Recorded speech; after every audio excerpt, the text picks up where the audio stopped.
Silverton, on me.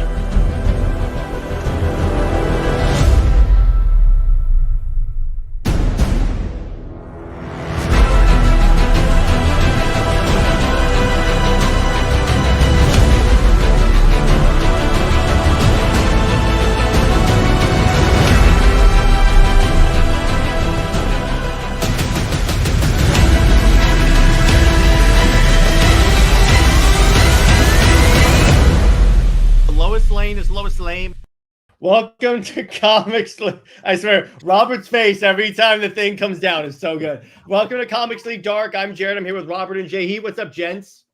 Right on. How's everybody doing tonight? And today, oh boy, something really good happened in the Spider-Man department. You guys mind if we start with that? Yes. Might as well. So MJ broke up with Paul, and I just have one. If I could sum this up in one clip, this is the Spider-Man fandom.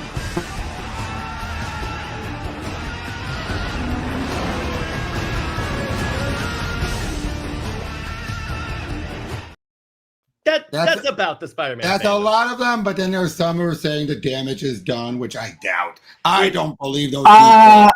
I have to speak a devil's advocate on this one. You're a little loud. You're a little loud. Yeah. I'm sorry. Can you hear me now? No. You're a little loud. You're loud. You're a little loud. Yeah, not quiet. You're loud, so you're kind of blasting my ears. I'm sorry. How about now? Wait, here we go. Now Keep talking. Okay. She shall, she shore. Okay, that's better. That's better. There you go. All right, so JJheat, impress us. First of all, the damage is done twofold. One, a lot of this. Say what you will about how MJ was portrayed in the Raimi film. Say what you will about that, and how a lot of fans were perturbed by that adaptation. It's not about you. It's about me. But in context, MJ herself is not written to be that toxic or insufferable. Not consistently. Second, Paul's inclusion was just editorial spite from Nick Spencer leaving Marvel for Substack. I would say so. And I would say, similar to a certain recent revival starring Arlen, Texas, the joke went on for too long. Yeah, but here's the thing: any amount of there's a simple amount of like, if they really want to like repair NJ's character, there's any amount of retconning they can do to like change stuff, add context. There's any amount of things that. But a lot of the problem wasn't on MJ, except for the fact she stuck through it too long. Agreed. That's the only problem. I don't get what people say that damage is done with. Like, what damage? I mean, the moment the children were the individual children were fabricated and whisked out of existence, you had an out, and that revelation was like 2 years ago. I gotta say, mommy, I don't feel so good. Too soon, man. Come on, that was the death of a fictional child. No, it's not too soon. It's not too soon. It's right on time. Yeah, dude. At this point, no. Anything created under Nick Lowe's tenure, bye. Bye. Yes, we need that Deadpool clip. Yes, we do. Although I would get copyright claims real fast if I just for the song alone. Yeah, but it'd be worth it. But yeah, here's the thing. Here's my perspective on this. So this whole thing, Phil, it wasn't just the breakup that was great, because Jordan White also came out and said, MJ and Paul, they never really loved each other. It was more about bonding over shared trauma. And then it was, go ahead, Robert. I think this all ties back to the New York Comic-Con incident. All right, Robert, explain to the kind people at home the New York Comic-Con incident. This is great, guys. If you remember, we've gone over this before. There was a panel at New York Comic-Con last year, right? Last year. Yeah. Last year. Yeah. Last year, where Nick Lowe was at the panel, probably one of his first panels where it was just about him in a long time. You know, had a Q&A and everything, and it was a disaster. Not only were you having people still going on about what happened to Kamala Khan, but you also had, him treating it like dismissing. He was rude. Mm-hmm. He was it was not rude. pretty. Let me be clear to the people. And yet he was egotistical during it. He acted like Well, the other thing is like it got even worse for him because it's like they showed like here's some pictures of what we're doing. As soon as they showed a picture of like Peter making out with Black Cat, the entire auditorium went like boo. And not just that, you had the fact it's like it wasn't a big deal. It's like, why did you kill Kamala when she was barely a main character in the book? Yeah, exactly. And people had to deduce how many panels she appeared, and he got kicked on the panel. Yeah, he lost composure. It was, from a PR standpoint, it was not pretty. And yet he still was smug. That was the worst part. He was rude and yet smug. And it was even after that is when he did that post that says face front true Paul Evers. Again, he tripled down. He tripled down. And Robert and I were talking about this, and we think that like that's the moment when Marvel editorial itself looked at what he was doing with Spider-Man, or Feige. And then what happened was because Jordan White basically destroyed Paul and MJ's relationship. It was so good. Now, it's hard to know. Here's what my friend Exalted Speed thinks. MJ was always going to be in the new Venom. Always. Paul was brought along for the ride by force.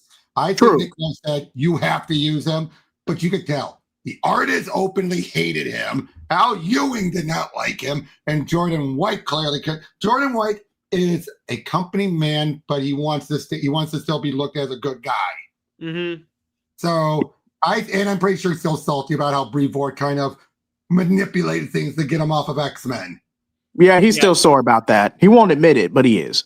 Obviously. So I do think higher ups looked at this, and if this was any other character, they wouldn't have cared. But in fact, it was MJ, a character who is still popular, still essential as Spider-Man, and the people who work at the MCU still like her.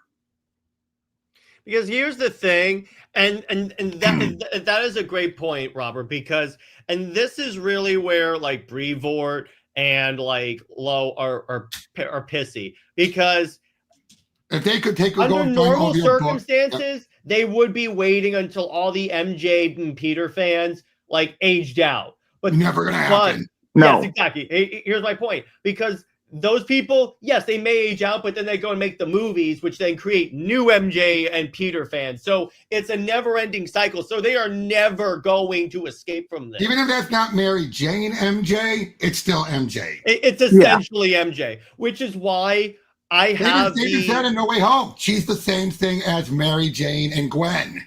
Yeah, which is why MCU tried to create an amalgam of the two, and it just didn't work. Which is why my point is, I have little doubt eventually they'll get their head out of their ass. Like maybe the MCU people will say, put them back together. We need synergy for the frickin' book. Well, even Brevoort set that up, saying they can date, just not be married, which to be fair, that's kind of clear. They've been railroading that ever since. He says that until a movie has Peter and MJ be married, make $1 billion. But I'm saying though, for the longest time, ever since Brand New Day, he's never had a consistent. Even if it's someone, again, Exalted Speed put it best. Everything the Spider Office has done has made it clear, never pair him with any established character. It's never going to end well. It's going to be a disaster. You're going to make the other female character look bad, or it's going to be lousy. Look at what went on with JJheat question in the private chat. But I was saying, you would have had like you and Felicia. They barely did anything with it. Yeah, exactly. Hey, what's up, Parker? And he says that this news is a surprise, but a welcome one. Yeah. Outside of sorry to cut you off. Yeah. Go ahead. Outside of Web of Shadows, Felicia, for all intents and purposes, is either a Catwoman ripoff at best and Peter's rebound at worst. I would also say the original PlayStation Spider-Man game. She was just a friend. True, yeah. I'll give you that one. let me put it this way: when Britt and I covered Peter and MJ and Peter and Felicia, the thing is they both serve for their particular stories. Here's the thing: they both work depending on the story you're going for. Because here's the thing: if and Robert glitched out. Yeah, he had internet issues, but it's like here's the thing: Felicia's never going to be the be all end all for Peter. I think she knows that. So it's like she's like occasionally, and yeah, she is ultimately. If you want to go for like a relationship, you make a great point, JJheat. She is going to be the rebound girl. Gwen Stacy was the first love / ideal choice. MJ is the most consistent, and Felicia is the rebound, depending on which storyline we're talking about. Yeah, she's the crazy girl you don't bring home. Or converse Catwoman. Excuse me. Yeah, exactly. But that's my point there. It's like no matter what, and here's the thing: the problem with the way Marvel has handled it is like they also go on the to screw you fans like attitude where like to they an go obnoxious degree. Very vindictive, and I'm like, that's the other reason why this is hurting them. And I guarantee you. And by the way, Robert's back. And so Robert. So what? And we can't hear you. Oh, what? Okay. Okay, there you go. You're good. All right. Yeah, I was just Robert. Sorry about that. No, it's all good. So what we were saying is that first off, I always say that like Peter is that Felicia and MJ both work, but it just depends on the story you're trying to tell. It's like but Felicia will always be the rebound girl. But also never the consistent one. Yeah, exactly. And then Parker says, besides MJ, is Black Cat the other romance option Peter? No. About over the years. It is still Gwen, but they're keeping Gwen dead. And it's confirmed that this is just the clone of Gwen. The Dark Gwen Bull, yeah. Yeah, it's not actually Gwen Stacy. In fact, real Gwen is still a skeleton, which makes no sense. That makes no sense because she shouldn't have decomposed that fast. Yeah, but here's the thing, Robert. You know how Marvel likes their sliding time scale. But that still doesn't make any sense, even with sliding time scale. Hey, no one ever said it's supposed to make sense. I'm just trying to adjust it from Marvel's perspective. We're Marvel. We don't have to make sense. Speaking of toxic relationships, I've been busy with practicing for my license exam, but I've been catching up. Apparently, the new Secret Six, John and Jay, are broken up, and I actually want your opinion on this, Robert. Which was worse, Jay or Paul? Oh, okay. That's a great question. I've been thinking about that actually. Paul, because Jay. Paul, okay, please. Because Jay, as we saw in Secret Six, when you get it away from his creator, had story potential. True. Not only that, can utilize. Paul had none. Not only that, John and Jay was never really came off as editorial saying "screw you." Nope, it was just, hey, they're not a bad couple. Paul and MJ, on the other hand, they did everything where like he's a horrible human being. But what about his fifis? You know what they even did? They gave him ED, so he physically cannot sleep with MJ. Oh, by the way, Parker, the original Clone Saga Gwen, one that was killed, that was there all the way back in the Jerry Conway story. And, and they killed her off in Clone Conspiracy. Turns out she was brought back, and she's Dark Gwen Poole. Yeah, but it's like deep cut. Yeah, exactly. And believe it or not, this wasn't BS, by the way, JJheat. Turned out they did hint out because Gwen, if she was dead, would have no idea about Peter being Spidey and would have no idea about the Jackal existing. The clone would. So that's So they kind of set that up really well when you think about it. But anyway, but it's like that's the difference. It was also great though when you had Dylan basically bad mouthing Paul and going, "Why don't you go back to your vegan cupcakes?" I'm like, yes! Oh, the setup with Dylan was a masterclass. Oh my gosh! Yeah. And again, all the interviews up to this point were making it so clear. And come on, the fact Marvel let those slip. Yeah, I get the feeling that it's like at that point they were trying to build toward a breakup, so they were like, okay, so blast the kid. I don't care anymore. Blast him. Blast the character. And it's like and the other part, and this is why I used the thumbnail image I did. The way it's framed, you literally have light from heaven shining in as MJ says, "I'm breaking up with you." The artist hated it, so of course he drew it that way. I just love it. It's like the one above all is like, oh, I command it, break up. Thank you, Lord. And then he turns to the presence. Now break up, Clovis. I'm only kidding. But seriously, you really got to rain down the Clovis jokes, man. Come on. No, it's my show. Come on, JJheat. It's my show. I mean, you're beating a dead horse at this point. It'd be different if My Adventures of Superman was back on the air. It's a joke. I'll catch you. I'm kidding. He's kidding. It's a joke, JJheat. I'm joking, guys. For those of you that will ask, I'm not stopping on the jokes. But anyway, but yeah, it's that really but this was like, it's like this happening in the same day we get that Jordan White interview. It's like it's the 1-2 punch. It had to be planned. Well, and then Nick Lowe got his revenge on the same day. Go ahead. With the MJ goes to who she thinks is Peter, it's actually Ben, and Ben is just like, you two deserve each other. About her and Venom. Now, do you think and even if she did confuse Peter for Ben, which she ultimately did, why would you try to if you are going to make this grand gesture to reconcile, why would you directly unveil Venom and basically why? You could have just gone as yourself. No, she did go as herself. Then she revealed the Venom thing that she felt she had to tell him. But of course, he's like, I thought you were here to get back together. You two deserve each other. I'm like, that's odd, but still. I mean, again, it was clearly done to railroad things. The scene still works without MJ unveiling Venom. You could have just had Venom appear afterward. Like, yeah, I was bonded to the jerk. How do you think I feel? Yeah, something like that.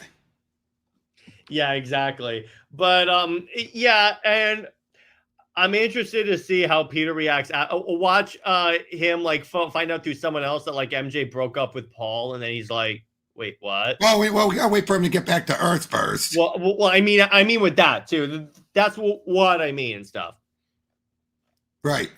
Yeah, but overall, it's like this was a good thing for. But yeah, okay. Can I get back to a little bit about the John Jay thing quickly? Sure, go ahead. But yeah. That whole thing is well, like I said, they at least set it up, and at the very beginning of the mini, Nicole Main said it's a villain origin. We just had no idea what's Jay's origin. Yeah, it's Jay as a villain, and I was thinking about it. How great of a setup for Jay to be John's Lex Luthor. And here's the other thing. Now, did you read the issue, JJheat? I did. What do you see about the fact that he's the one with all of Waller's data?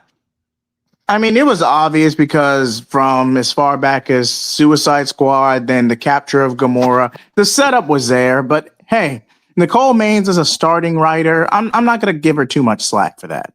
She's been doing great. The fact that not just with that, but she's finally being the writer to deal with John's trauma. Yeah, when so many writers have been given so many opportunities to deal with that, but they're like, nah, we're not going to do that. And I go, what do you mean? The only other person there was Tomasi on that one shot. Yeah, exactly. John, outside of say what you will about DC Pride anthologies, but outside of that, John's kind of been reduced to a shelf. I'm not going to say he's outright shelved, but he's been confined to shelf titles, if that makes sense. Yeah, but I'll just say this, though. It kind of also confirms two things. One, it's obvious Taylor probably was implying that John could change Jay eventually. He never properly set it up. I think that was his intent. But he was clearly using Jay as a security blanket, a cope blanket. Yes. And now that he's gone and everything, and all the stuff that happened, Secret Six, he's like, I saw him go back to normal. Norman being pre-Ultraman, but it's like, I can't. And here's something I think. I think now going forward, if this Jay and John, the way he is right now, was it met Injustice Superman, he wouldn't have hugged him. Yeah, I don't think he's in that mindset anymore. He is now in a point where he would have been like, yeah, exactly. I think he's no longer the pacifist. He's no longer the pacifist. Yeah, exactly. I could see that, and I know we're kind of deviating here.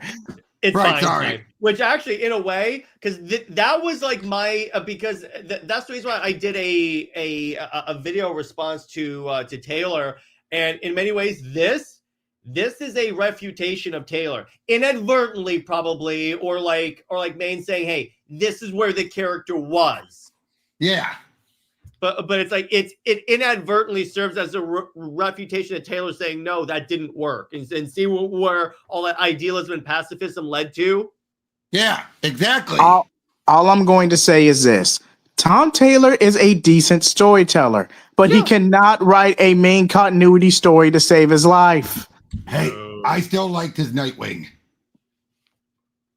It was post Rick Grayson. Anything would have been an improvement compared to that. Regardless, it still was good. You can't rush it and say that is one of the exceptions. And the Secret Six mini wasn't bad. All right. I'm willing to be cordial. All right. Yeah, I named two. If I named just one, you might have argued. I named two. Yeah, all right. I'll give you that. I'm willing to be objective there. Yeah, I'll give you those. But those are exceptions to the rule. We all agree that. Well, wait. So technically, those two and the Superman Son of Jor-El are the only real mainstay ones he's done, isn't it? Yeah, there might be a fourth in continuity story he's done. Wait, didn't he take over Titans for a bit, or was that just the night? He did. And it was all right. I'll be honest. I liked Beast World.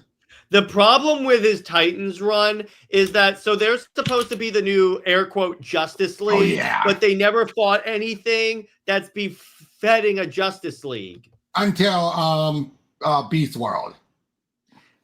Still, it's like, what? Editorial wanted to keep the Justice League broken up, and they kind of just used them as a stepping stone before ultimately changing their mind. But yeah, I mean, but like I said, aside from those, and his detective's not horrible. Again, no, he's done more decent in continuity. It's just you've had only one real bad one. Which one was that one? Son of Kal-El. Wait, who wrote Dark Knights of Steel? No, he wrote Dark Knights of Steel. Elseworlds. That was in Elseworlds. We're talking about in continuity. Batman, okay. Yep, and another out of continuity one that was good. Batman, the Detective. Batman, the Dark Detective. Wasn't that supposed to be Bruce's The Detective. Okay. I'm about to say, because that was supposed to be Bruce's 5G story originally, wasn't it? I think it was. And then NJ says Titans will never work as long as they do what they don't know what to do with them. Kurt one finished 111th in ACV2. Yeah, but it's still going because it is vital for what's going on. Yeah, it's like they can't exactly like end it because the story they're telling is like feeding into the overall DC story. Yeah, it was one of the essential books. Yeah, it's the only reason why I'm still buying it. Mm-hmm. Yes, and I used to have a whole sub series on this on my main channel. Cheap plug, I'll be quick. But a shelf title is defined as a title in which has no larger impact on what editorial's planning. It's just pumped out for consistency purposes, and is relatively self-contained. For example, Tom King's Wonder Woman. A weak example, but I'll give you that. Thank you. Another example of a shelf title is the Adam Glass Teen Titans run. Now, the Percy run going into Rebirth, it actually was just a regular standard book, a love letter to love letter to New Teen Titans for the most part. But by the time you get to the Adams run, post Justice League No Justice, it just became a shelf title at that point, outside of Damian's fall from grace to take over the League of Assassins and be the Magneto to John's Professor X for 5G. Yeah, the only other good thing was giving us Crush. Crush was the saving grace of that run. You cannot convince me otherwise. I agree. Hey, dude, she's still one of my favorite new characters. Yeah, and the less said about Jen, the better, because I made multiple videos about that, and I don't want to talk about it. Don't get me started. Don't get me started. Yeah. So let's move on to our next topic. So we got some Spider-Man brand new day pics of that. We finally have a look at the new suit, and I gotta say, it looks like ripped straight from the comic book. Agreed. Here, I'll pull it up. It's like, look at this. Wait, hang on. Here's a better pic. Hang on.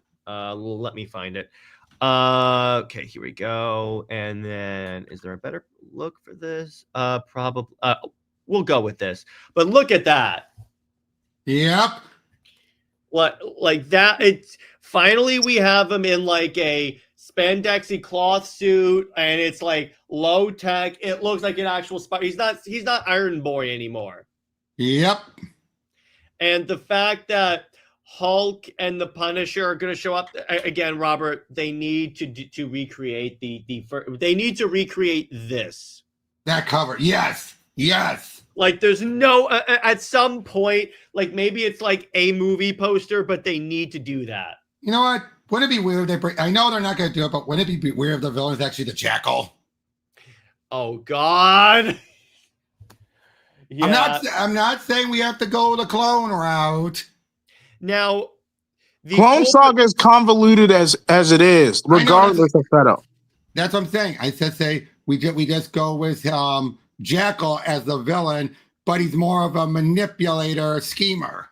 And by the way, NJ says, who is Crush's mom? We still don't know. By the way, we still don't know. The Jackal makes a cameo in Kraven. Well, he's technically mentioned. Yeah, a version of him is still alive out there. Oh no! Wait, you mean in the movie? In the movie, Kraven the Hunter. Yeah, he's who gives Rhino and Kraven's brother their powers. But anyway, on to this. The cool part about this is that now you're in a Spider-Man movie where Peter Parker's entire existence has been erased. Yep. It's like he can't be Peter Parker anymore. Or it's like, even if he goes to like get an ID, how is he going to prove he's alive? Exactly. And NJ, we don't know who Crush's mom is. So we have no idea if she's human or not.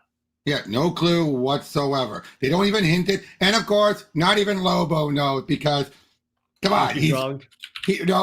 He's screwed so many ladies across, you know. That makes sense. He's one of those have sex with a girl and finally leave. And by the way, Cameron says, hey guys, also pop the champagne. He's finally gone. Also, I'm skeptical of Punisher being in Brand New Day. Not to be nitpicky, but he should show up in Daredevil. He showed up in Daredevil. He did. Yeah, but they've already made it clear he's going to show up.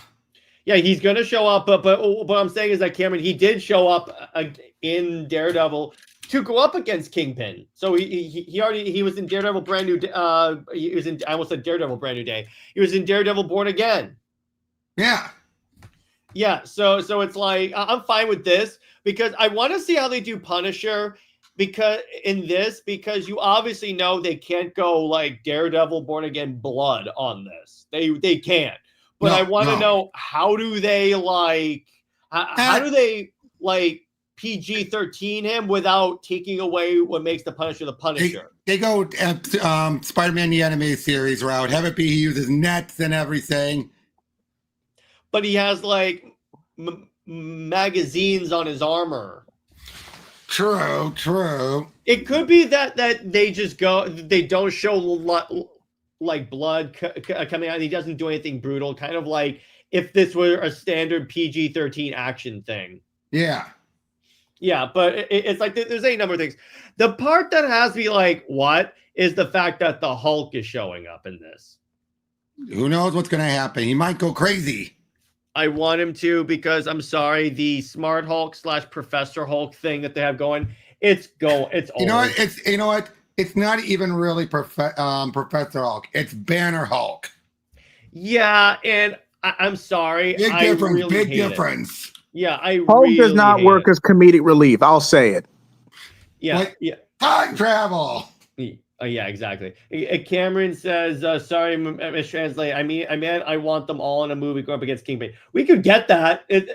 That's not too hard. They A could Spider-Man definitely get that. Daredevil fight the Battle of New York City. Yeah, there you go. Yeah, but to be fair, that's something that should not just be in a Spider-Man solo movie. Well, That how about deserves to this? be- A mini series on Disney Plus. That's Devil's Reign. Okay, and again, that Huge would be risk, huge reward. agreed. Yeah, exactly. Too high gamble of a story, especially with Disney Plus's track record.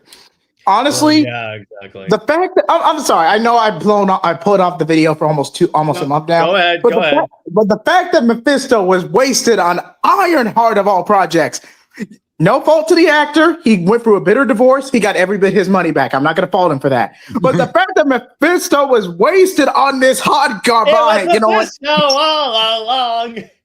Especially when they kept giving hints in Loki about it. You had Loki, you had WandaVision, you had Agatha all along. Even I wouldn't even expect the full devil form, just a cameo that would have been satisfactory. At least Agatha gave us death finally. And it kind of played into I'm sorry, but if you're going to try to rip off Deadpool and Lady Death, at least be organic with it. This Agatha all along. I agree with that. And all the hopes and dreams of Krypton live in you now. hey, what's up, Teladia? How you doing, my brother? Hey, what's up? Yeah. So we're talking about the new Spider-Man suit. What do you think? Unbelievable. Yeah, it looks straight out of the comic book pages. How about that for you? Now, okay, where does this rank compare to Raimi and Garfield? Wait, what? JJheat, you had your hand up. Yeah, I still say Raimi had the best suits. It's Raimi, then Garfield.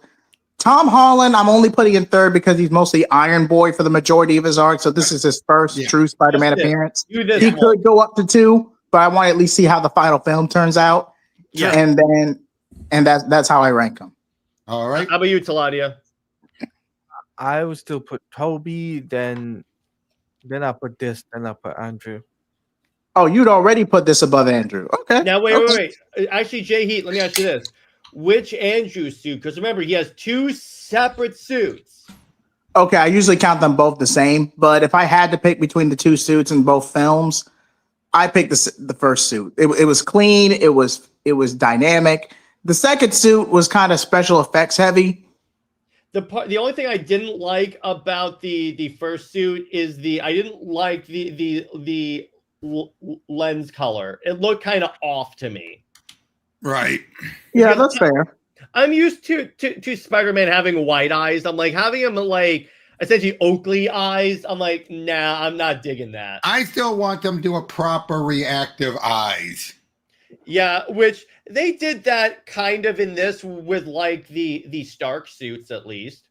True. To an extent. But anyway, so Teladia, complete your ranking.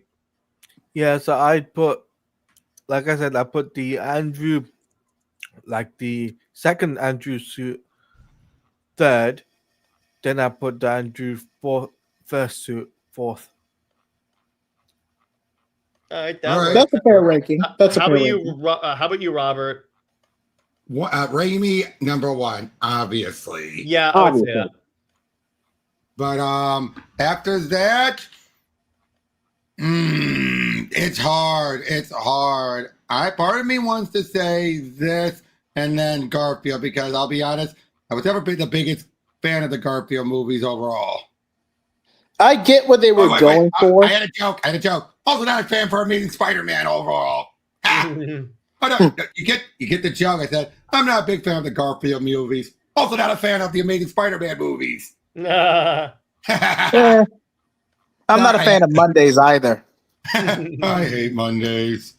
But all jokes aside, yeah, you can see where the Andrew Garfield was going for. Okay, who was more comic accurate out of all? That's the hardest part. Andrew. Andrew. I'm going Andrew. to say, as Spider-Man, Andrew, because here's why. His quips. Oh, knives. My one weakness. Knives. But Toby Dad's done the quips in the game, so he's at least had some experience doing it. True. No, Toby but could have I'm done. saying movies. Games do not count. Okay, fair Fair enough. enough. What I was also going to say is that with Toby though, he was a better Peter. But He was a better Peter. Absolutely. Both of them fit the different eras. Toby matched the early days. Andrew matched the modern day. Now, what I will say about Holland, the part that I really liked about his Peter is that he felt like a young kid. Yeah. Agreed. That's where he say what you want about him being Iron Boy and such, but that's the part of Peter that he really nailed. Yes. And then Cameron says, if you guys ever will want to see MCU Spider-Man fans rage when they claim Tom is not just Iron Boy, just say Mysterio and all arguments are null and void. Yeah, exactly. The second Holland movie specifically was like, yeah, he's basically Iron Boy. But did you guys ever believe Toby made a great Spider-Man, Andrew made a great Peter, Tom is the best of both? No. Okay. We're actually having this conversation. Actually, in terms of like characterization and quipping, yes, he is the best of both. In terms of like being like a low-tech superhero, no. And I will say this. Yes, the quips and mannerisms, especially if you're going off modern Peter / Spider-Man, I will give you that, Cameron. I will give you that. You have a metal arm? That's awesome. However, we're doing made-up names. Okay, that. For all intents and purposes, yes, he's ultimately Iron Boy at the end of the day. But besides that, at least with the MCU trilogy, Holland's Peter, was just a young kid in over his head who kind of had Stark and by extension the Avengers as a safety net. He wasn't truly humbled until his identity got ousted in Far From Home. Excuse me. I will say this: by the end of the whole MCU trilogy was an origin story to give us a actually comic accurate Peter. But it took an entire trilogy for when other versions went through the whole thing in 45 minutes. And can we also all agree? The second movie, worst of the trilogy. Oh, hands down. It was the most pointless in the MCU. But can I say my favorite part of the first movie is where he tries to web swing across the golf course and he has to run across the golf course. That's so, because any of us that have played one of the newer Spider-Man games has that pain where we're like, we can't web swing here. I know. You know what? It was always one of my favorite things in Spider-Man 2 with the webbing. If you perfectly get it just right, you web onto a lamppost, you go. Yeah, exactly. My favorite is when you web through the supports on like a water tower on the rooftops, and he like goes in between the beams. By the way, could you remove Cameron's comment? We can't see Teladia. Oh yeah, I'm sorry. I should have done that. Oh yeah. Yeah. Hey, what's up? Actually, you know what? How about this? Because you have your camera on and JJheat doesn't hear. That's fair. I don't mind. Yeah, I will just say that. Hey, speaking of Spider-Man 2, the game, I still like how that how because you're focused on Spider-Man, they drop the whole Spider-Man no more and go for a Peter no more.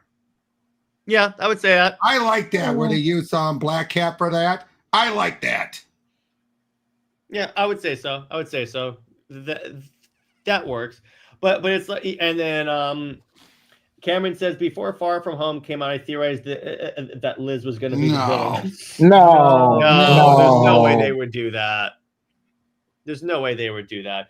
But so now let's move on to another topic that came out. So what came out was a look at the concept art for Corn Sweat's suit when it was Trunks. And now Teladia and I have talked about this in DM. So so you and I will start, Teladia. Now here's the thing. What I'm going to say, my problem with this suit is the belt. Can we see it? Yeah, the thing. I'm going to. Because here's the thing. And wait, I have a visual aid. If they had gone with, okay, here we go. because the yellow suit doesn't provide the contrast enough to break it up. If they had gone with like the red belt of the new 52 suit, which was obviously what they were like inspired by, I think it would have worked better. Doesn't necessarily mean it would have worked like period, but I think better than a yellow belt. Fair enough. Yes. But Is that pertaining to going without trunks or as without is? trunks? Without Without trunks. without trunks. Okay, without trunks, yeah, the red belt would have been a better choice. So Teladia, your thoughts on the trunksless Superman suit? Would have been better without the trunks, and I'm an old trunks guy, so Of course you were. and I would have rather had this than the trunks, but I understand why they put the trunks on, because this looking at this concept art just doesn't. I mean, It doesn't it's work without the okay. trunks. The trunks brings it home Yes. based Agreed. off this design. The trunks brings it home. Come on. My thing with the trunks, I just wish they had like not made the trunks so big, because from certain angles it looks like a diaper. Oh, don't please. I'm so tired of seeing that. Please. 2 words, Superman 78. Case in point. Hey, JJheat. Hey, Teladia, remember Granny Pants? Yeah. Yeah, there you go. What are you guys talking about? I don't know. I don't even I don't want know. I don't even want to know either. Mhm. Yeah, exactly. Well, exactly. it's two against two here. I just realized. Yeah, we're tied on this one. But as for the movie,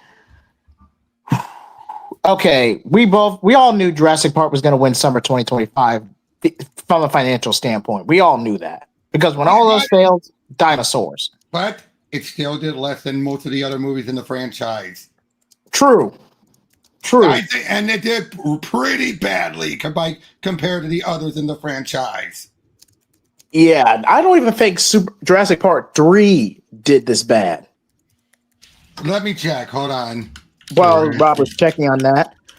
As for Superman, it's gonna make its money back. Worst case scenario. Worst case. Okay, it already did. All right, thank you for confirming that. So at the very least, Superman's gonna lead to a small profit. As for Fantastic Four, would we consider that is that considered a flop, or is it still in running to make its money back? Let's give that one time. One time. Mm-hmm. I would say, because it could still do it. And by a random op 4 says, I'm so used to the trunks on coin set that my brain can't imagine without trunks. Yeah. That's also what's probably coloring our minds, because we saw the movie and he has the trunks in the movie. I betcha that if it were reversed and it was like the concept with the trunks that wasn't used, I wonder if we would have had this same. The other thing that also does not work is the blue belt loops on here.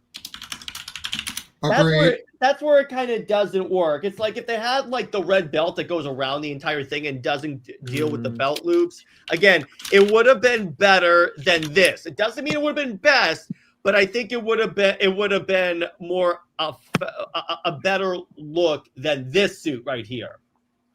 Agreed. Okay, so far, hold on. And the highest grossing was Jurassic World. Okay. At 1.6 billion. Okay. Jurassic World Fallen Kingdom, 1.3 billion. Jurassic Park, I think they're going for inflation and all their re-release. If you go for just the re-releases, 1.1 billion. Mm-hmm. Jurassic World Domain, 1 billion.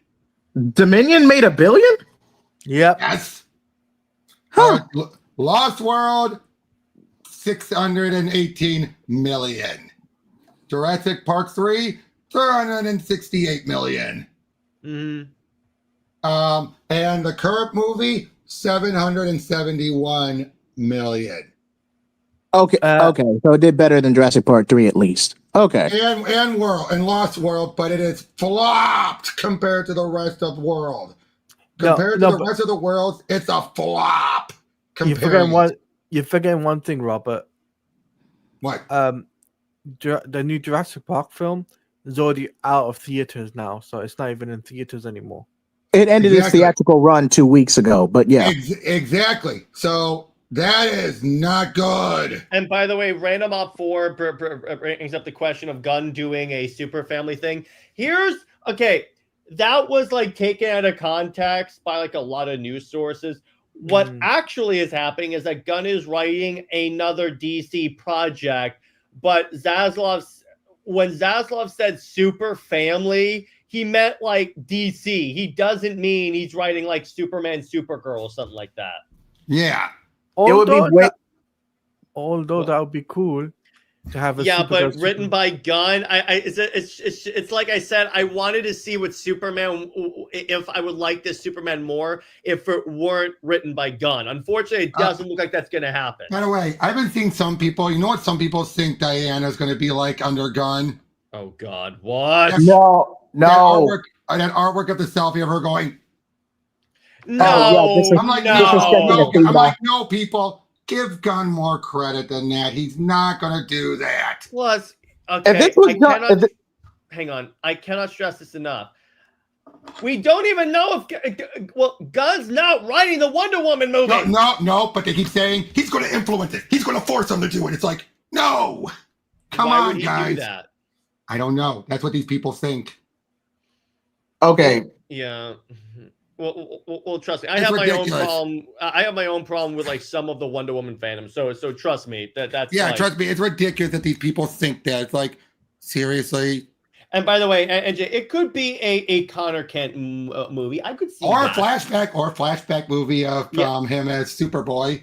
That would be interesting. And by Random says, at least Nugger is writing Wonder Woman as. Yeah, exactly. That's the interesting thing. It's like. Plus, again, we have to see if Supergirl is any good. Because if Supergirl sucks, then I won't be like the world's gonna end, but I'm gonna be like I'm gonna side eye this movie real hard.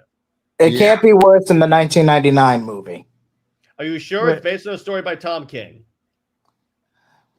Okay. Rip off for True Grit. I'm just saying. It's not a full rip-off, dude. It's a partial rip-off. It takes elements, but it's not a full rip-off. It's not a direct copy and paste. It's not. When people say it's a rip-off, that would mean copy and paste. It's not copy-paste.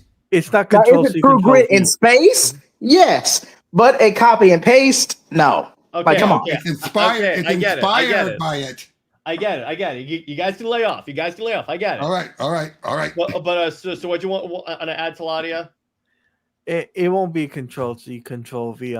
That's the feeling I got for Supergirl. Well, here's the thing. It's like the very idea that, as far as I know, King is not necessarily involved. I was saying the book was, not necessarily the movie, because it's like the movie is being written by someone else. I'm sure King will be involved in the story in some way because he wrote the comic, but it's not like he's going to be the main writer. No, he'll be a story consultant for sure, but he's not going to be the one penning it. No. Yeah, and by the way, NJ says the good thing is that he ain't writing nor directing the Wonder Woman movie. Hope Anna do that. Let's give her a shot because, hey, if she does it, this could have. I know I said this about the game, but this could have the effect that Wonder Woman 2017 had. Because I got news for you guys. While Wonder Woman was not a B-lister by any means, she gained a lot more cultural influence when that 2017 movie came out. Yeah.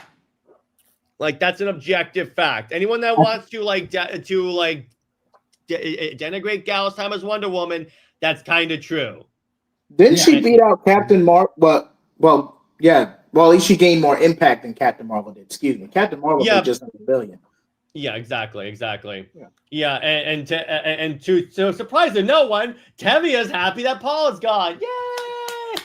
But anyway, Cameron made a point. Oh, sorry, I think Cameron made a point earlier. All right, honestly, I can't blame them since corporations do change creators' ideas, but Gunn isn't that bad. I may not agree with Superman, but he made me love the Guardians. Yeah, but it's but on that note, though, don't count Gunn out because remember, this is the man that made Kryptonians evil. I got something to say about that. Go ahead. No, you want to go Teladia or me? Teladia had his hand up first. Go ahead, Teladia. Okay. What if Brainiac manipulated the. Nope. No. Gunn has addressed that and said the message is legit. He clarified it. He said there's nothing like the message has not been manipulated. Now, he has gone on to say, oh, they're not evil. They just simply look down on humans. But I'm like, from our perspective, from the audience's perspective, that's evil. So stop it. From my point of view, the Kryptonians are evil. Well, then you are lost. You set me up for that, Jared. I know. And I'm so glad you went for it, Robert. I'm so glad you went for it. And it says Wonder Woman is globally. No, but what I mean is that in terms of like, yes, and the TV show did help. But that TV show was like decades ago from the point of that movie. At a certain point, like this way, she gained more. I'm not saying she was unknown, but she gained more knowing, if you will, from that 2017 movie. Yes, exactly. Actually, it was 2016 when you think about it. BVS. Details. No. I'm saying the Wonder Woman movie, the solo movie. Oh, okay. But yeah. I know she showed up badassly, if I may say so myself, in Batman versus Superman, but it's like I'm saying her solo movie itself. Yes. But by the way, you know what I was thinking of doing for like a movie night series? We watch and review every DC EU movie, including the bad ones. Oh no. I know. I was thinking, do I want to put the guys through that? I'll do it. I'm not going to mind because, hey, I actually don't hate most of the movies. All On the right. condition that we skip Harley Quinn because I refuse to watch that Deadpool 2 ripoff. Yeah, I'm not gonna watch that. I'm not gonna watch Shazam either. Okay, I'll be. Whoa! Oh, come Okay, on, the come first on, Shazam guys. movie is not that bad. And even the second one, given the restraints they had, the fact they came up with an original story that took nothing from the comics and yet still came up at least a little interesting, it still impresses me. I got something against Shazam. That's all I gotta say. All right. I will say this, though. I will concede Teladia's point. Shazam 2 should have been Black Adam. Now, if you want to create a third act villain where Shazam and Black Adam team up to appease The Rock's ego, fine. But for all intents and purposes, Black Adam should have at least been a secondary villain or anti-hero. Or in Mr. Shazam 2. Mind. Or Mr. Mind. They shouldn't have skipped Mr. Mind. I'll tell you what. Here's what we'll do. We'll do it, and then if when we get to like Birds of Prey or Shazam, if you guys still don't want to show up, you don't have to show up for that. How's that? Is that good? That's I'll show up for all of them. I'll show up for all of them. All right. So are we all agreed? Are we going to do that? Yeah, I'm down. I'll try and make it. I'll try and make it. All right, most and of it. Yeah. I'm going to say something obvious. BVS and Justice League are going to be the Ultimate Edition and ZSJL, obviously. Obviously. We're going to watch the good ones. But we still got to watch Justice League because it's its own standalone movie. No, we're not. It's not canon to the DCEU movie. Flash made the Snyder Cut canon. Canon. Exactly. I'm not watching Judge. Don't ruin this for me, Robert. I'm not watching that. Okay, before we move, all right. NJ made a quick argument. NJ, the Marstons are way more lax than the other estate trustees. Well, here's the thing. NJ, if they didn't loosen the contract, Wonder Woman would not have shown up in Batman versus Superman: Dawn of Justice. Yeah, way more lax. Okay, I think we might have been giving the misconception of how powerful the contract is or how strict they are. They haven't been that way in a while. Years. I would say since the 90s with the DCAU. They loosened up quite a bit. But when it comes to the video games, no, they have a draconian lock on that. Yeah, because remember when we were talking about the influence, Robert, it was during the follow-up of the game. Exactly. Or like the aftermath of the game. So we were technically still right. But yeah, it's in terms of the movies, they are relatively soft. And obviously the comics, they have no control. Otherwise, Tom King, chances are, would not be writing Wonder Woman. The only thing they have control to, at least they did, was of course the whole how long they're doing to keep it consistent. Yeah, exactly. Which I think that like with that, there's been like contradictory information in terms of like how many issues they have to put out. What I've heard according to Kurt Busiek, the thing was Busiek, yeah. The contract was updated fairly recently, which means they only have to publish like 4 comics a year. I think it was the number. So it's like if they wanted to take a break for like a couple of months, they could if they needed to. Yeah. So that's the thing. Yeah, exactly. And then, by the way, Random says the DCEU should take a huge break from Harley Quinn. Yeah, exactly. I do think they should. And by the way, I can't believe there's still people that are saying it's possible that Margot Robbie may come back as Harley Quinn. I'm like, and Teladia and I know someone that's been saying that like Gal and Zachary Levi are going to come back as their roles. And I go, no, there's no way. And now I can say this. At least Gina kept her mouth shut long enough that she's now given everything that happened now. Wait, I got breaking news for you guys. Mm-hmm. He's finally accepted the fact that Gal Gadot and Zachary Levi are not coming back.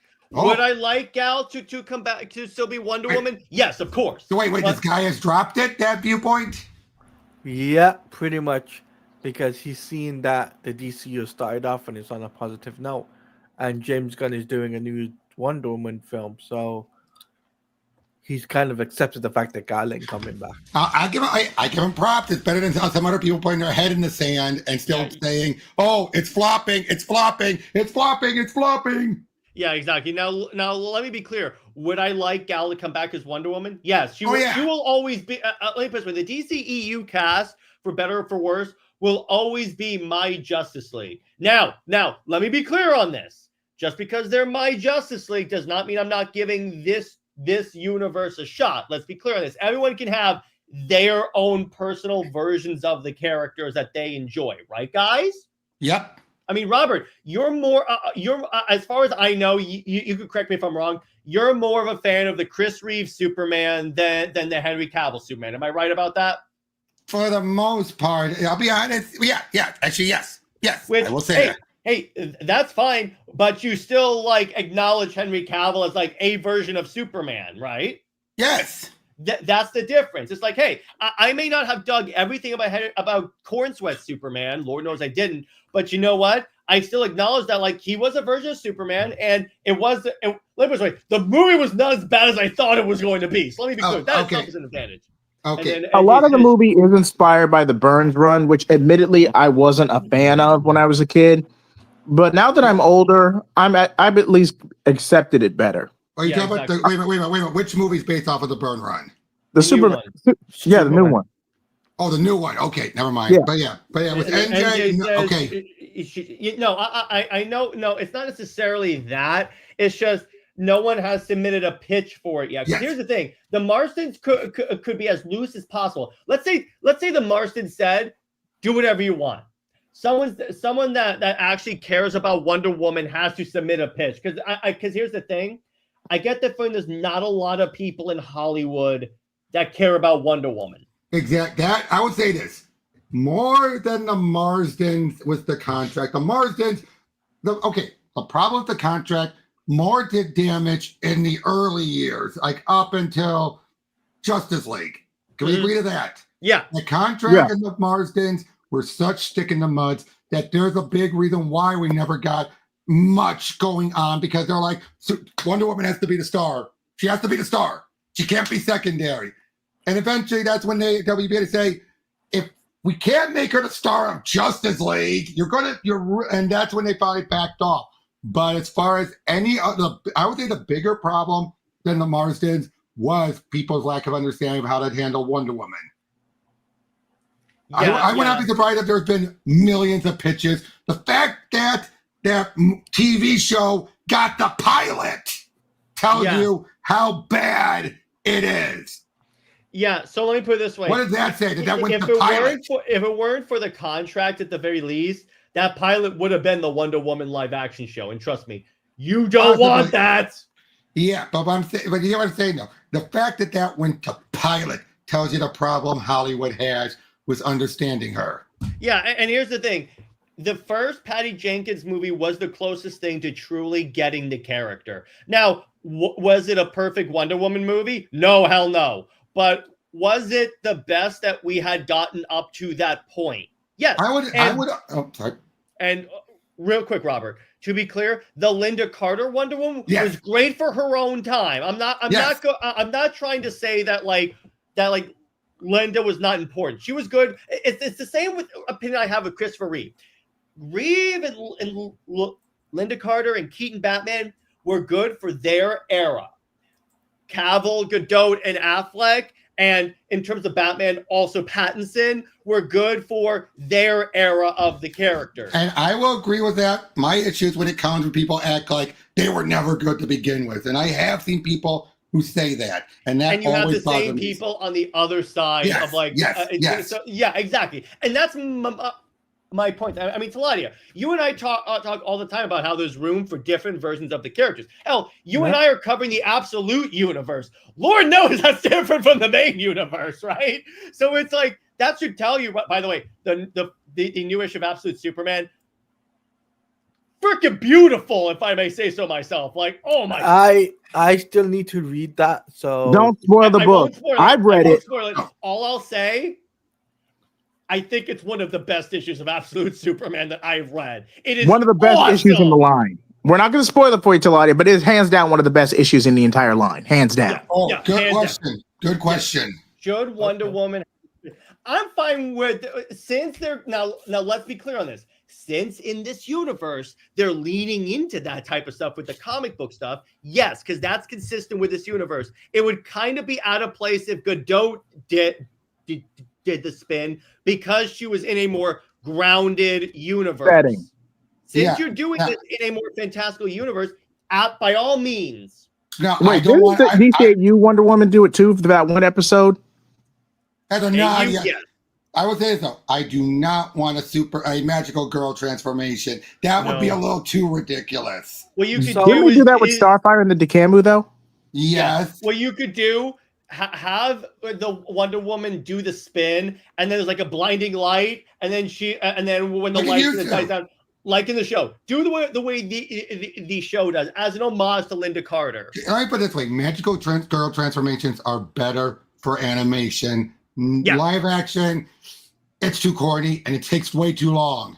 If they do a Wonder Woman animated series, then maybe we can do it there. That would work. Like here's where it would definitely work. My Adventures with Wonder Woman. Yes. Wouldn't that just be a Steve Trevor show? Thank you. Thank you. Wait. We don't know if it was the My Adventure with Green Lantern. We don't know if it's going to be more focused on Jessica or one of her secondary characters. Something bad. That My Adventures with Superman was heavily focused on Lois. I got something to say. Yeah, go ahead. My Adventure with Green Lantern has been confirmed. It's going to be a younger version of Green Green Lantern. which- It's not going to be an older version. Which Yeah. that makes sense for like what they're going for, and plus it fits because even Superman in his show was like traditional Superman. So you know what, it works. And NJ says, so in other words, no, NJ, it's not misogynistic. It's like people maybe I'm sure that people in Hollywood respect Wonder Woman. but I'm sure even that pilot was well intentioned, just missed the mark. Yeah, it's like people don't necessarily know a lot about Wonder Woman. Doesn't mean they're misogynistic, or it's like it's not like let me put it this way. Let me rephrase what I said earlier. It's not that people in Hollywood don't care about Wonder Woman. It's just they don't know that much about her as people know about like Batman or Superman per se. Yes. That's what it is. I think the reason why we got a DCEU Wonder Woman movie is because it was mandated. You need to because they're building a universe. You need a Wonder Woman movie.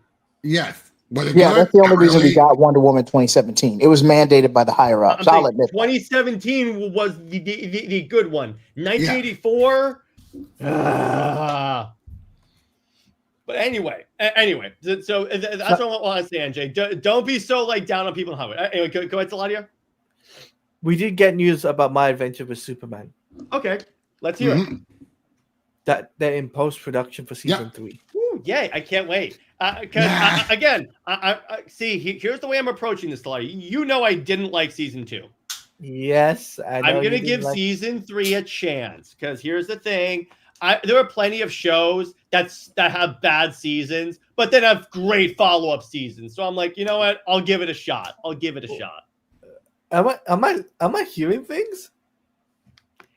You know me. I finished Peacemaker and Creature Commandos, and by NJ, yes, they should, but it's like there's a perception in Hollywood. There's a perception with the public. Now, I believe this is largely a false perception that Wonder Woman does not have that many well-known comics. I want to be clear on this. I think it's a false perception, but it's a perception that Hollywood has. Anyway, what would you want to add, Robert? Well, one, she doesn't, as far as stories, she has a handful. It's more runs that are, it's like Superman, Batman have a lot of great stories to pick from.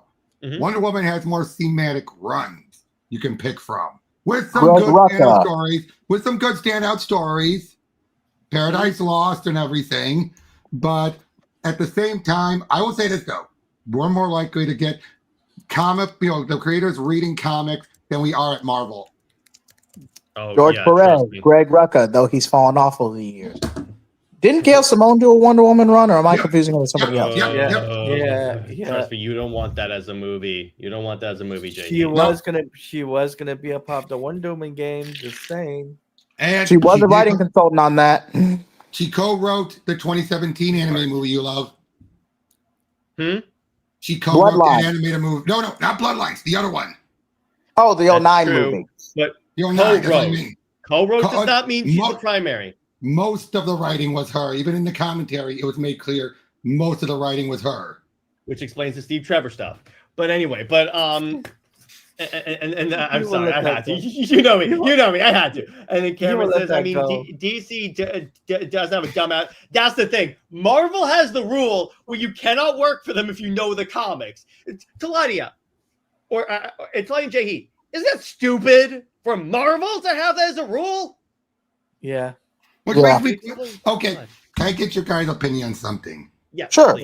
Now, apparently the guy who wrote, who directed Fantastic Four said he read all the comics, and now you're having people saying, oh, he's better than Gunn, who has never read it because he doesn't know the middle name. I am so tired of that stuff. Where do you guys stand the whole, how much is enough for a creator to have read things for it to be considered they know what they're talking about? And why is it stupid that you have people saying, you don't know the most nitpicky stuff, you shut up? Okay, I would say the best example would be Sam Whitner, who with his depiction with Darth Maul, commentary on what he did for Starkiller, even though he'll never be integrated in the Disney canon, which is a travesty.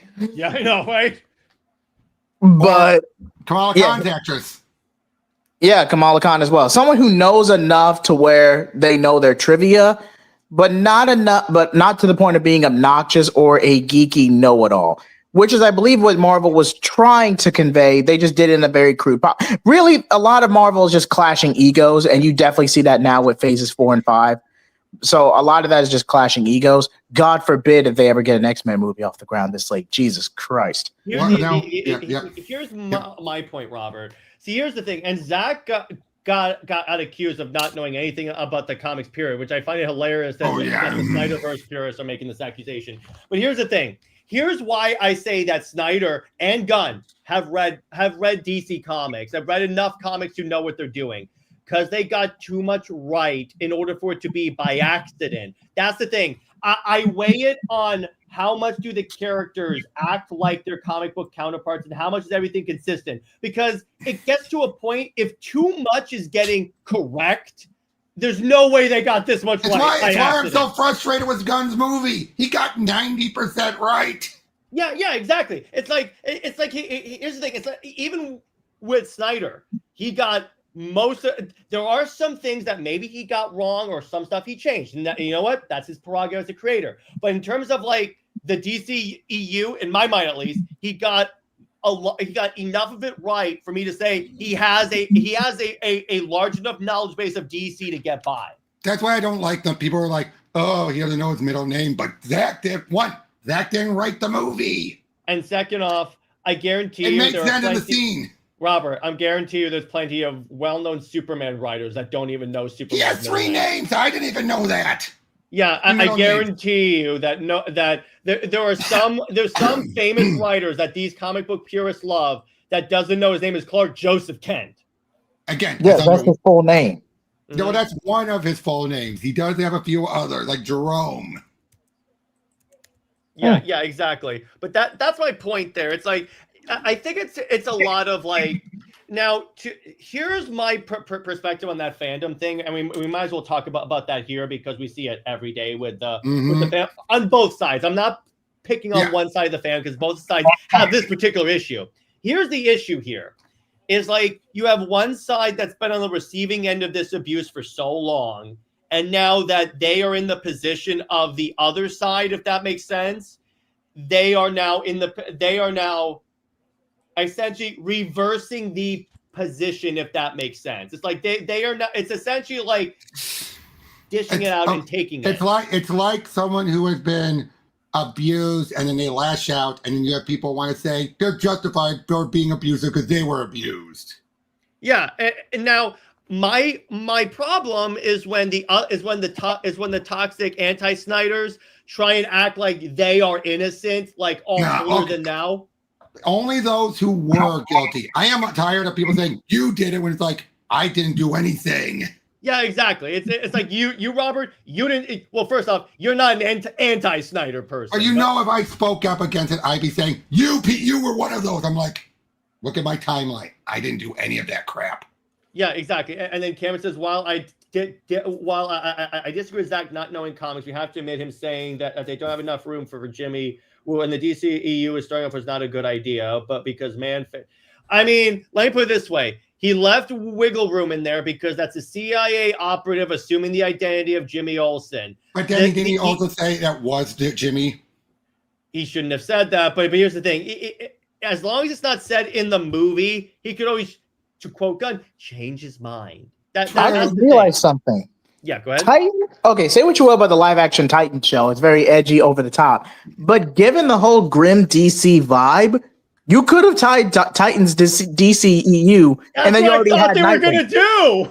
And then just allude to the Robin Memorial be Jason. That's the easiest fix in the world. Now, I will say this: between James and Zach, and I'm sorry, Robert. I just want to add this one thing to JJheat's point. You even have Robin leaving because Batman got too brutal. I'm sorry, Robert. Go ahead. I would say this. Now, this is my opinion. You can agree or disagree. I look at James and Gunn pick stuff from the comics for story reasons. James picked them because they look cool. First and foremost, then story reasons second. I can concede to that. I disagree on that because the stuff that Zach Omas. Now, the visuals, yes. Because it's a comic book movie. You would even Gunn did that. But a lot of the comic book story stuff, like Krypton and stuff, that was obviously for the story. Okay, yes. But I will give you that.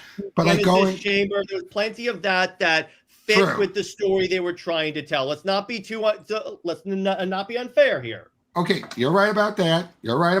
But then let's be honest, the Nightmare. The Nightmare was his own thing, and you know what? And that's fine. If you're adding other stuff and you want to add in, like, if you want to put your own stamp on it and think like, hey, this is something I did. Yeah, that's fine. That's true, he had enough room. He had enough, like, in my mind, space because he had already put in so much stuff in the comics and stuff. He's probably like, you know what? Now that I've almost the comic stuff, let me kind of put my own spin on them in my own like alternate timelines. But it did feel like, ooh, I just looked at this Injustice stuff. It did feel that way. I would argue more Final Crisis, especially if you go off the storyboard. That too. Yeah, exactly. But don't mention Injustice in front of Jared because that was him up. I'm like, I had to play it off. Thanks, Teladia. That was funny. But it's like, look, it's like here's the thing. The part that this is what I'm gonna summarize this argument. This is my critique. Whenever anyone says he didn't read the comics or anything, and this is both sides. I want to be clear on this. He may not have read your favorite comics, but he's referencing those comics. And if you say, Gunn referencing good ones, not the bad ones. And I'm like, no. Their argument is that he didn't know the comics, period. And same thing on Zach's side. I'm just being clear on this. If we're going off of this, you cannot say he didn't reference the comics because too much of the comics is clearly shown here. And I agree with that. That I completely agree with. 100%. Yeah, exactly. Now, again, are both sides taking this a little too far? Yes. There are certain people in the Snyderverse fandom that are giving Snyder fans a bad name. Teladia and I know these people. By the way, did you hear what James Gunn was teasing about Jaquita Iwuji from Peacemaker? He could have a new role that isn't so humanoid. Oh, wait. Who was he in Peacemaker? He was the commander guy or whatever. The guy. Clemson. The guy that was essentially being piloted by a Firefly, but he was a lot like a good guy. Yeah. Oh, that's cool. I'd be fine with what do you think? What do you think that implies he might be? Martian Manhunter. I could see him as Martian Manhunter. I gotta be honest. I could see him being Martian Manhunter. That's actually knowing James Gunn's style, I wouldn't be surprised if it was somewhat obscure like Ambush Bug. No, I can't see him. There were times watching Peacemaker where I'm like, I could so see him being John Jones. Hey, just like what happened with Supergirl with Hank Henshaw, and they said, let's get rid of him and make the actor be Martian Manhunter. He's too good of a job at it. Yeah, and honestly, the actor was perfect, and even Zach's actor as Martian Manhunter. That's actually, I think he did a good job. You may not have agree with the story. Yeah, but So Ian says Superman experienced a number of drops a week to as Fantastic Four. There was no. Wait, what? I think. Oh, they're saying. I get what they're saying. They're basically trying to say it flopped. He's one of those who's trying to say it flopped. Okay, let's go ahead and clear the room right now. Okay, almost 3 weeks into their theatrical run, coming up on their third weekend, Fantastic Four has almost a 70% drop off. That's bad. And let me be clear on this. Here's the thing. And now, Robert, Ian, if I'm wrong, wait. Robert and I were talking about this earlier. Let's go off of that argument, even if the movie flopped. Let's go off of that argument. It's made enough money that WB is happy about it. That's it. That's the key thing. They're not coping. They're happy with it. They are happy with it. WB themselves have said they're happy with it. They've celebrated it. That's it. Yeah, they're not coping. They're not. That's why they can't stand. People say they're lying. They're coping. Like, no. If they were annoyed, they would make it known. They would not be coping. Here's how we know that. There were years. Yeah, go ahead. What? We all said on Comics League that if he reaches 500 plus, that it's a win. Yeah. You remember that, Jared? Yeah, it did. It did. No reasonable person expected to reach $1 billion. No, some people were, and I noticed there were some gun fans who were saying it, but then others were saying, guys, you're being delusional. Shut up. Yeah, and let me be clear on this. My position was always, I think it's going to make either less than Man of Steel or the Batman numbers. I don't expect it to make $1 billion, but if it does, that's a happy accident. But yeah, and the fact that most of it is domestic still impresses me.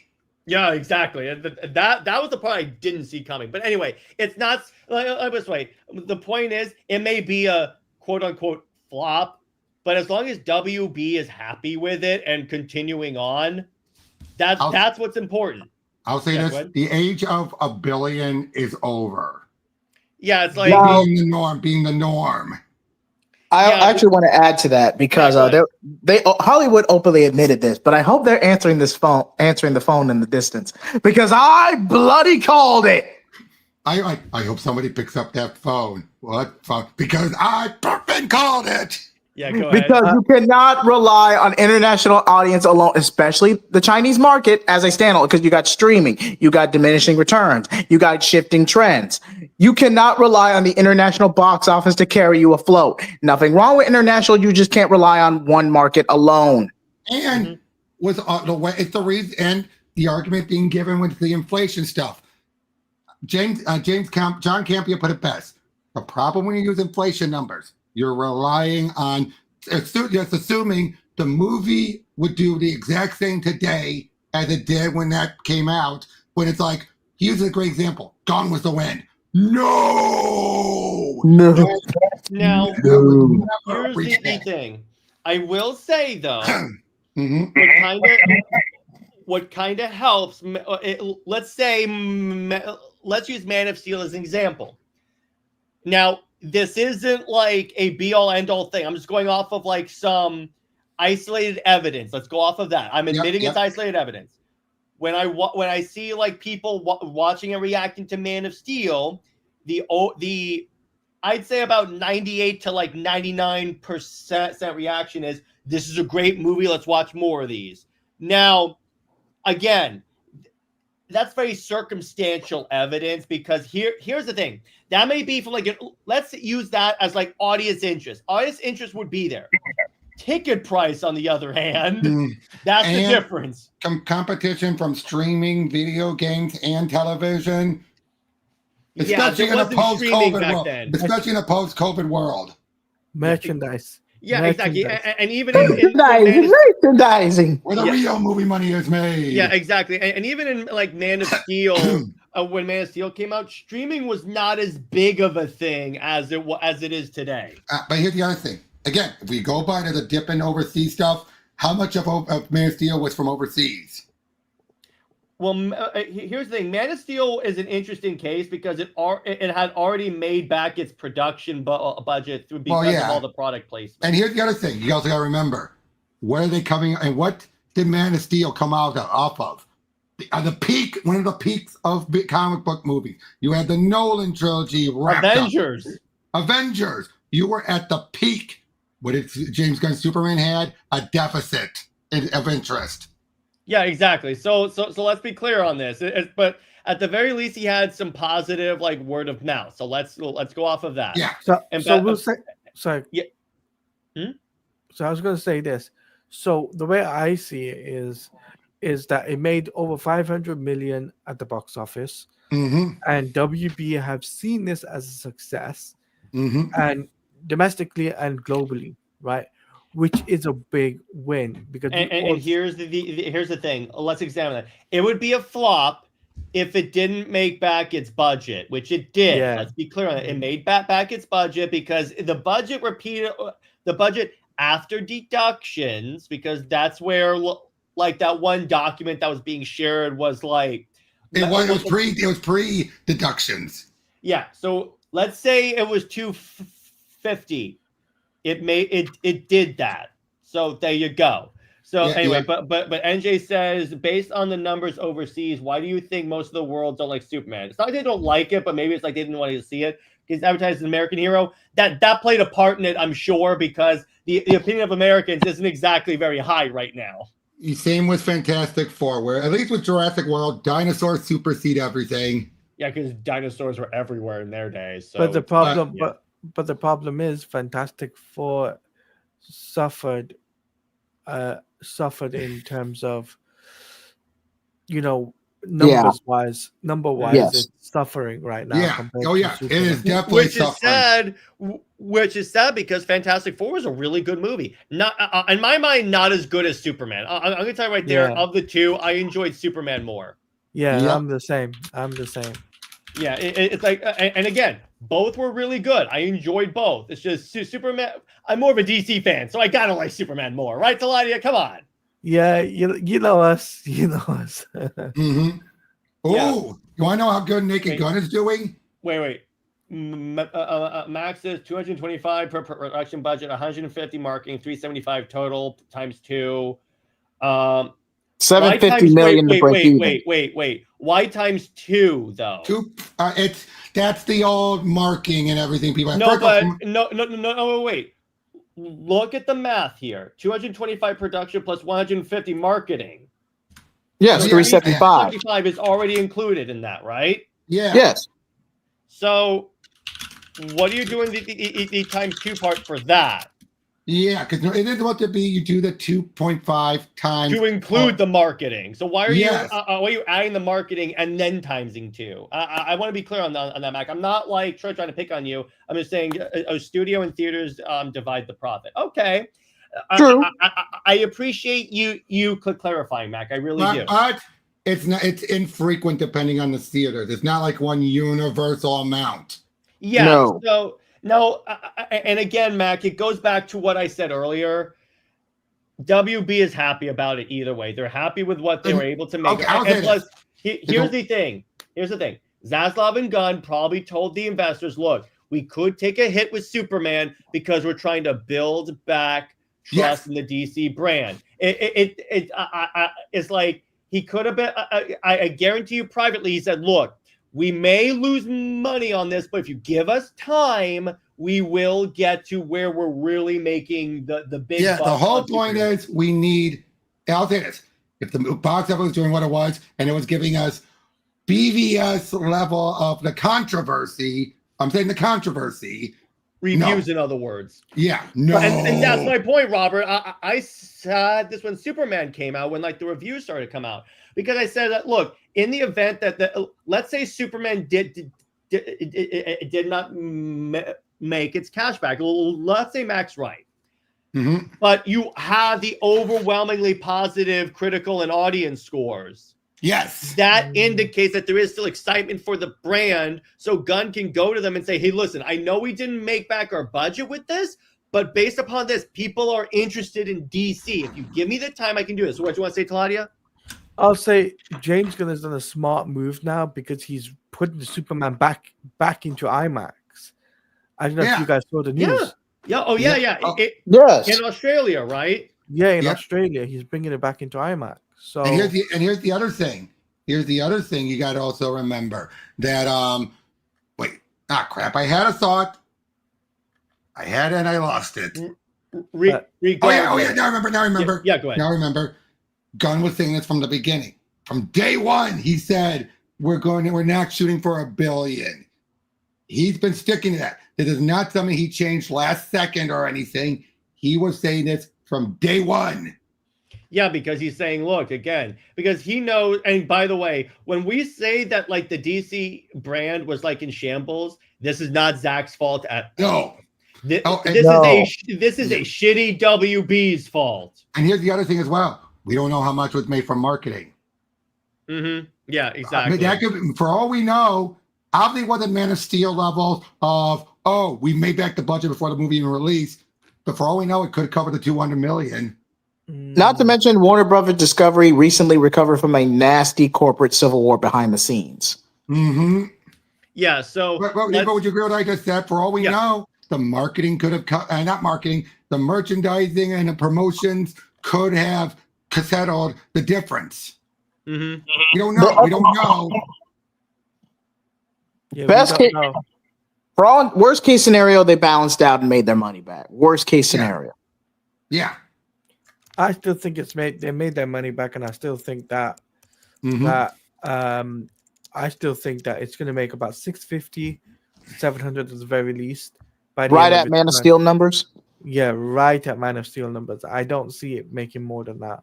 Yeah, and that's around where I thought that was like my least it's going to make is a little less than Man of Steel or at Man of Steel levels, which that's fine for it. And I'm like, as long as WB is happy with it, that's the key part. Because if they're happy with it, they'll move on with it. That's what's bothering me when you have people say they're coping, or they're lying. It's like, why?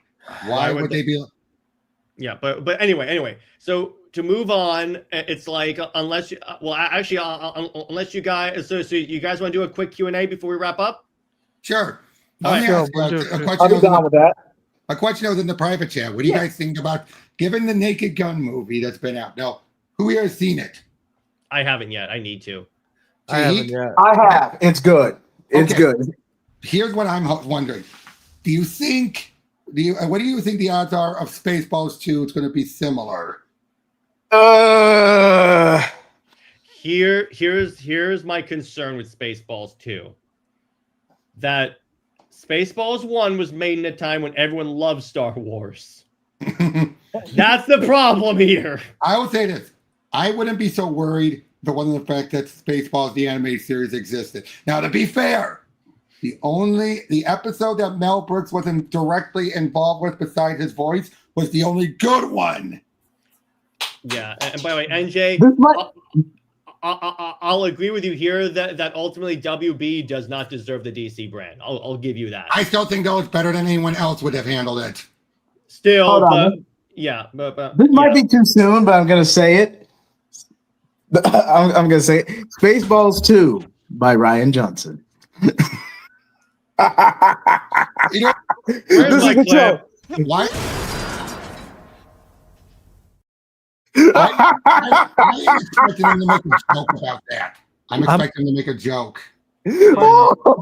JJheat, I'm gonna make you type out granny pants again, and you're gonna type that out on the stream. By the way, Tavia asked, okay, It was with the worth fall of it. Paul and Marvel getting rid of him, since I wasn't there for the first half, is Paul going to go to the sun? I don't think they're going to kill him. They may turn, like this way, they may try and turn him into a villain. Maybe I could see that happening. But again, Nick Lowe is still there. That's the problem. He might have him take over by Null. That could be something. They're building up to that. They're building up to that. And they said, and then the issue after 250, after the fallout, was Paul. Yeah, that. Yeah, but he's definitely gonna get shelved before the end of the year. That's a guarantee. Okay, Yeah. but by the way, first of all, Mac, well, I do think Universal is the best people to buy him out. That's one of the best options, either Universal or Apple. Yeah. Maybe Amazon. Maybe Amazon. Yeah, I would say that. But I gotta ask you guys this. Besides Universal, of course, who would you rather have DC owned by? That would actually treat them, respect them, besides Universal. Amazon. I would say Amazon, but then I would, but wait, Rings of Power. This is why I'm not going with Amazon. Well, not just that, but the fact that what was the reason why the people who've been handled James Bond left? They want to franchise it out. That mindset makes me like, no. I'd go with Apple because here's the thing. Even with like Apple TV Plus, a lot of those series are ridiculously good, but they're underrated. I feel like if they bought DC, that people would come to Apple TV Plus and see like their other catalog. I feel like they would buy DC to attract attention to Apple TV Plus. But here's got a problem, and this goes for Amazon as well. They're not a studio first and foremost. True. That's true. That is the biggest problem. It's like what's been going on with all those Xbox, Microsoft buyouts. And now you're having the main company be like, we're not going to focus on video games now. We're going to focus on AI. Yeah. What do you want to say, Teladia? I think Sony has a really good chance to buy. No. But then that means that there'll never be a DC Xbox game. And by the way, Morbin time? Are you kidding me? No. No. Sony should never get their hands on it. Ever. I am vengeance. I am the night. I am Mobin. Okay, not only that, but by the way, did you hear they said basically now they're pretty much stepping away from counseling for the most part? From what? They're putting more emphasis on the software, from what I understood. That's What? good. Like, for example, they made it clear there's going to be a lot more day one PC, Sony, PlayStation releases going forward. And interesting that there's a lot of PlayStation games coming over to Xbox, like Helldivers, and I think it's a matter of time before like God of War and Xbox and Spider-Man come over. They said that was PlayStation's call to put it on Xbox, not Xbox itself. Oh yeah, because it's too much of a smart idea for Xbox to make the call. I think they've realized, aside from Nintendo, Sony and Xbox have gotten too similar. They can't afford this console war crap continuing on and surviving. And by the way, NJ, no, Mary Jane is so much more useful than Steve Trevor is. Like, no, she is not at that level. No. What do you think, Robert? I definitely not. And I'll still say this. Steve is worse than Lois. Not by much, though. Oh, yeah. It's neck lot. and neck, in my opinion. Oh no, it's a huge amount because at least Lois has still had a long-standing reason. The only reason why Steve's around is because he was the first and no one came up with a good replacement. That is true. I'll give you that one, Nick. That is true. Lois still has some competition. Wait, Well, did JJheat I'm going to just tell you put this. Robert No, wait. Charles Sewell had a good alternative. His name is Clark Kent. Oh, dude. I know. I'm just joking. I'm talking about over their whole history, not just two love interests. I'm saying at least with Clark, you have Lana, and Lori at least. Maxima, Volcana. Need I say more? Wait. Volcano. So Teladia, I want to explain this to Teladia, Robert. Do you know who Lori is? The mermaid. The mermaid, yeah. Explain that. What are you doing? Yes, Clark Kent has dated a mermaid. Wait. Did you? Yeah. So essentially, Superman has dated Ariel. Essentially, before Arrow became a mainstream thing. Yeah, exactly. That's what you did, JJheat. And by Tevia, We'll listen to the playback. Tevia asked a question. Speaking of bad love interest, who's your 5 worst? Okay, Harley and Ivy. Please do not do Clovis. Please do not. Give me this. Do not. For the purpose of this stream, I'm not going to go with the obvious choice that I would pick. Like, okay, how about this? Which are legitimately bad, not personal preference. And I'm bad. going by legit love interest, not what people ship. Oh, God. Because I'll be here forever. Why are people pairing up Venom and Psylocke from Rivals? JJheat. Oh, God damn it, JJheat. Worst love interest. I'm on fire tonight. I got it. Namor and any Marvel woman. I'm gonna put because he comes on to any Marvel woman that's walking. Namor is the textbook definition of a horn dog, so I hardly doubt that's an argument. Yes. I would say another really bad one. I count this because there are some universes where this happens. Wonder Woman, Batman. Wonder Bat, yes. Yeah, it is stupid as hell. It's never been handled well. Because it's not a good idea. Super. Stop it, JJheat. Okay. There's not that What about? There's not that many established couples that I don't really like. I mean, here's the thing. I tolerate Harley and Ivy. I really don't necessarily care in that regard. Yeah, the obvious. What we just talked about. Paul and MJ and John and Jay. Yeah, I'll give you that. That's a good one. Those are legitimately. I'm sorry. Those two, what we talked about, would go on the list. Yeah. Jim in any capacity, I go ahead and count that as a bad pairing in general. Exactly. Especially given the context. Yeah, exactly. Wait, Cameron said. No. Depends on which version of Talia we're talking about. It depends on the writer. It depends on the writer, Cameron. Let's be clear on that. Depends on the writer. If we're talking about Grant Morrison's Talia specifically, yes. No. That is a bad pairing. I got a bad pairing for you. Yeah, go ahead. I would say King Shark and what that female King. Wait. Don't you bloody dare wake up. Killer Frost, really? No. Orca? King Shark and Constantine. There was that You bloody did it. No, it was established that they did date in the DC AMU. Yeah, it was played. We're doing a bit, Jared, where he references Constantine. I do the accent. Okay, I didn't know that. But can I be honest? One ship that I do not like.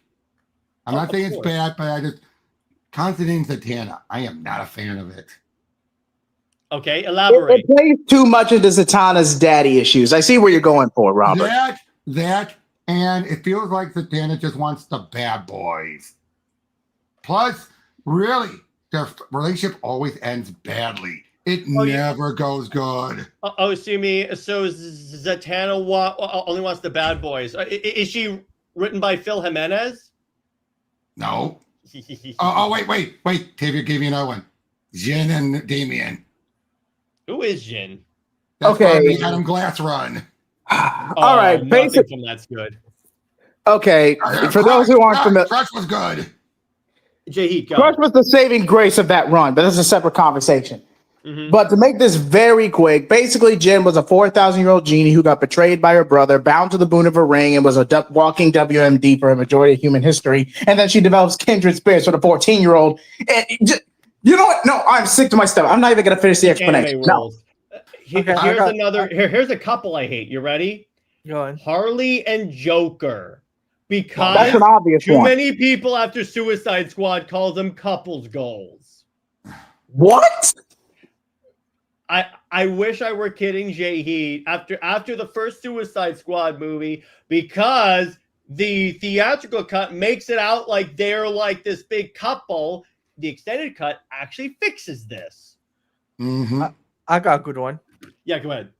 Tim Drake and Barbara Gordon. Why did you Welcome. reference Ark of Bad Cess? Come on. Well, in that case, Tim Drake and Bernard. I was about to say. There you go. Yeah, that just, particularly the way it was handled, because I'm like, Yeah, the way it started wasn't bad. Except in Titans, where all of a sudden it came out of nowhere. Well, yeah, but I'm talking about in the comic, the initial Kim coming out was actually well handled. Until they brought in Stephanie. And everything after that is when it went. Exactly. Although again. Oh, I got one that a certain writer is trying to push. Trinity and Jason Todd. I don't hate that. But Trinity's traveling back in time, so she's but it doesn't go anywhere. That's it's more of a work from a time travel perspective. It does. No, it's kind of icky. Only if they try to imply that he still has a thing for her as an adult, which I don't think they will. Time travel. NJ says Green Arrow and Black Canary, in my opinion, Oliver doesn't deserve it all. Well, here's the thing, and Britt and I talked about this when we talked about Dinah and Oliver. They're both broken.